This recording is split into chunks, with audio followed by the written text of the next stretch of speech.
ჟორჟ მიქაუტაძის ფანტასტიკური თამაში ატლეტიკო მადრიდის წინააღმდეგ. მთელი თამაში სისხლი გაუშრო მადრიდელ მცველებს, ბოლოს პენალიც აიკიდა, კაციც გააგდებინა და გოლიც შეაგდო.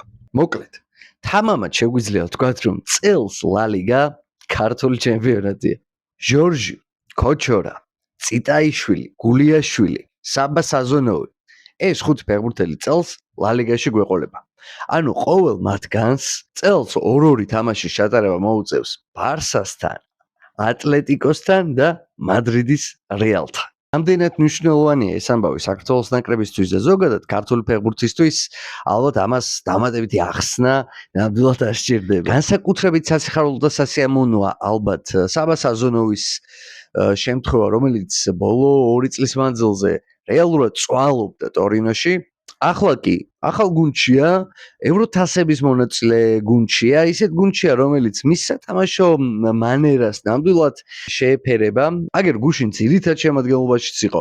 რასინგთან მოგებულ შეხვედრაში სამწუხაროდ გულიაშვილს არ უთამაშია კვლავ მაგ მატჩში, მაგრამ საბა ძირითადში იყო.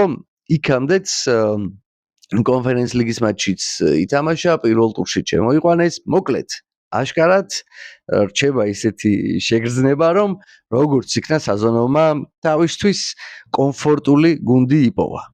ეს კი საქართველოს ნაკრებისთვის ძალიან მნიშვნელოვანია. ასევე ძალიან საინტერესო პროექტ შეუერთდა გიორგი ციტაიშვილი.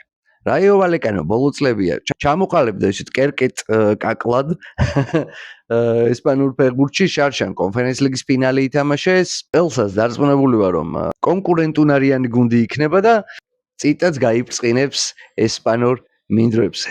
ქოჩორა სევილიაზე ხო საუბარი ზედმეტი არის, ევროპა ლიგის მრავალგზის გამარჯვებული სევილია. მართალია ბოლო წლების მანძილზე ისეთი მძლავრი აღარ არის გარკვეული ფინანსური პრობლემების გამო, თუმცა სევილია ბრენდია, ნებისმიერ მომენტში შეიძლება მოღონიერდეს და იმედია, რომ ეს მოღონიერების ხანა სევილიაში სწორედ ქოჩორას მისვლით დაიწყება. ერთი სიტყვით, აშკარად ძალიან საინტერესო სეზონი ელით ჩვენს ფეხბურთელებს ესპანეთში, ასე რომ ვამოს!